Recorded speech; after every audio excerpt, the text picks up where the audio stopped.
Hey, I'm so glad you've decided to spend another couple of minutes with Mpumi. And yes, as the name suggests, as the title of the series suggests, I am Mpumi. And I'm so glad to have you here. So guys, every week you get to learn a bit about me.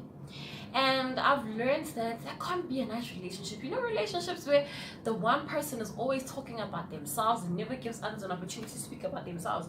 I don't want us to have that kind of relationship. And so I'm going to ask a question every week for you guys to engage me in, so I can also get to know a bit more about you. And this week's question is, what is the one thing people don't know about you that you don't necessarily share with a lot of people? I'll share mine. I laugh, I cry, but mostly I talk in my sleep. My mom says I speak English, I speak Zulu, I am very entertaining and entertained in my sleep, but I talk in my sleep. I don't know what that is about, and if there are any psychologists in the house, whoever can give us an explanation of what that is about, I would really appreciate it. I would really like to know that who gets to talk in their sleep and who doesn't. But anyway, that's my thing. Please share yours, comment down below. Let's all have a laugh, let's have a chat about it, let's read on each other, and let's get to know each other better. Let's get into today's video. So here's the gig, guys. Between 2013 and 2016, I was away from home. So during that time, I was doing my degree at Wits. So I lived at the university's residence. That meant I had food cooked for me, breakfast, lunch, and supper by the dining hall. There were ladies that would come into our rooms to clean once every week. Our laundry would just get chucked into a machine, and while the machine works, we're busy studying and taking care of our books. And when that is done, we pop the clothes into a dryer and it would get heated and dried in there. And so amazingly, because of the heat, it would come out almost ironed. So really, I didn't need to do a whole lot of domestic work. I didn't really have to groom or nurture the domestic and domesticated side of myself. That was so nice. Look, at Wits, our only priority, and I'm guessing every university, the priority is books, it's studying, it's making the grade, it's doing the assignments well, it's writing the test, it's passing the exam. That's our mandate, that's our core. And however the university could enable us to give our best, to do our best, they did. And then I finished my degree and came back home. What a sad story. I get home and I'm not used to doing all these house chores anymore. Also, I like not doing them.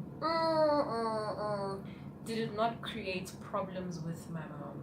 My mom would always shout at me and tell me that I'm lazy. It just wasn't nice.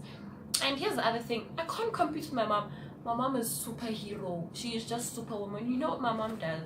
I would be at work and I tell her, don't do the laundry, I'll do it over the weekend when I've got time. No, I'll get home, the laundry is done during the week, and I'm like, how can? And then you're gonna call me out as lazy. But you're the one who did the laundry when I was busy at work. I would have done it over the weekend. My mom has this thing of cooking on Fridays because it's her tradition, whether there's food or not.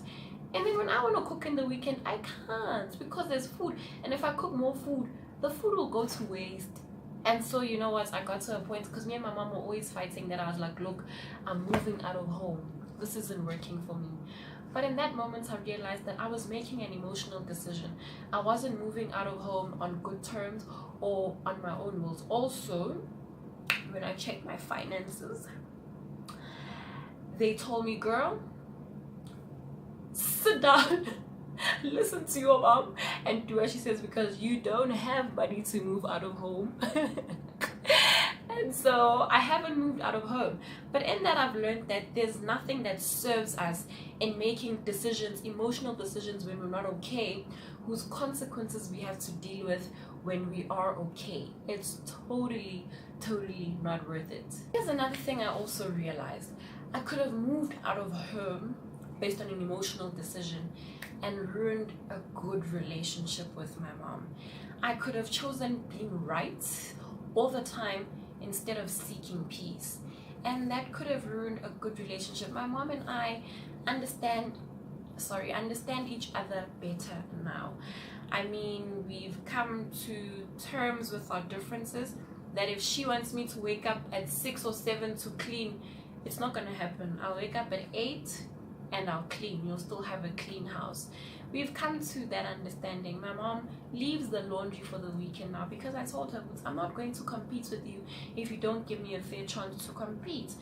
I cook, she cooks, it's all okay. I've also had to let go of my laziness and really do what serves the relationship, what serves our home best. And there's this other thing, you guys. Why are we so proud of quitting? I quit my 9 to 5. I quit this, I quit that. Why is that a beautiful thing? When everywhere we are, we ought to service unto the Lord. Why are we quitting? Why are we not wrapping things up amicably, doing great, leaving great impressions, such that when we actually leave and we don't quit, everyone is happy. We're happy because we've done our time and we've done good while we were there, and also the other person that we were serving or serving under is happy because we actually worked diligently, and even when we were leaving, we were still faithful stewards. Can we stop this thing of quitting? Can we please stop it? And the last point I'd like to mention on here is just, there's no point in going somewhere and carrying the problem, which is you. It's so easy to want to see somebody else's fault and actually blame them and say, oh no, I haven't done anything wrong. Why won't they listen? Why won't they sacrifice? Guys, if there's something wrong in a relationship, if there's conflict, chances are you've contributed as much as the other person. So today I'm really calling out this making decisions from an emotional place. It's not worth it. It's totally not the best way to go about things. It's not a wise way to go about things. Yes, there'll be times where our emotions are moved and we get moved to action because of our emotions, but let us not jump into huge decisions because we're not happy, because we're not getting served. And here's another thing that my mom and I were fighting about. Guys, I am 24 years of age. I am a proper adult. Can I tell you what my mom says? When the sun sets, girl, make sure that you are in the house. Isn't that a joke? Isn't that a joke? My mom says to me, I have a curfew. When I was at Vets, guys, staying at Res, firstly, we didn't get home early because we were studying all night, every night. My mommy giving me a curfew, saying, make sure that you have parked in the garage and you are here by the time the sun sets. That made me mad. I literally sat her down and I was like, mama. So manje, if there are concerts at night, if I want to catch a movie, if somebody wants to take me out on a dinner date, I can't go. How, mommy? And my mom looked at me and said, in all honesty, you think that me saying that is more about me than it is about you? Yes. I don't want you to die. I don't want to live my life without my youngest child. But it's for your own protection. It's for your own good. And yes, I was in my feelings like, I know what's good for me. And she even admitted that. And I can't always protect you. Anything could happen to us while we're both in this house. I can't always protect you. But I've got better control when you're in my sight. And I can take accountability and responsibility for you when you're here. And those words humbled me. And it just made me think about how many of God's commands and laws and statutes do we just kick out the window because we're like, no, you're just trying to control us. You don't know what's good for us when He knows exactly what is good for us.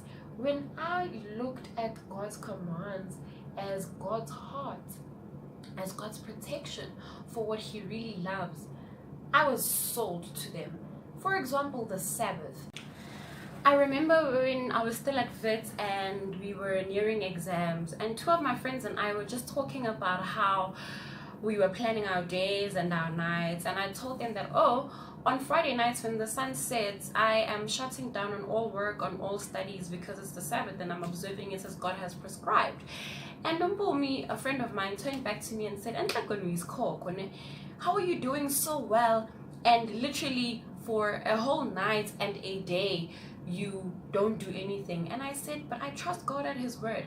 If I'm going to trust him with everything else, then I'm going to trust him at this as well. If he says I have to rest, I will rest. Firstly, because I am tired. Being a student is not easy, so he's offering me rest just like he rested. Hey, I am going to take that rest.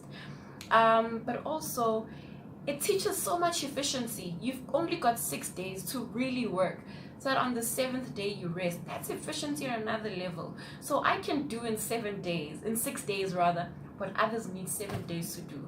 What? Lord, yes, refine the efficiency in me through your Sabbath. I'm happy about that.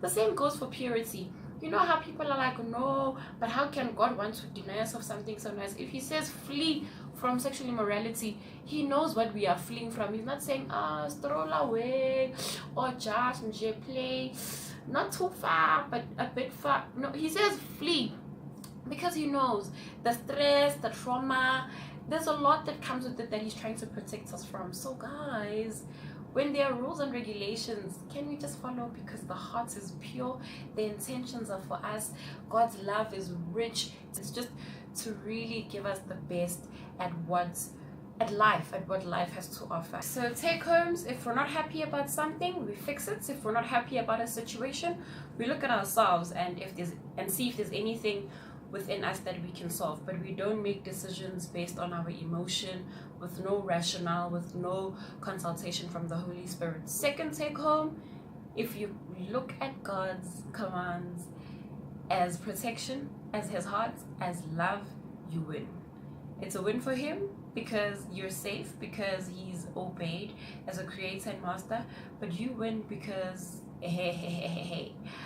his blessings come, his promises, his commands come as blessings. So yeah guys, I'll see you in next week's video. Much love from me. Keep well, make wise choices. See you next time. Bye.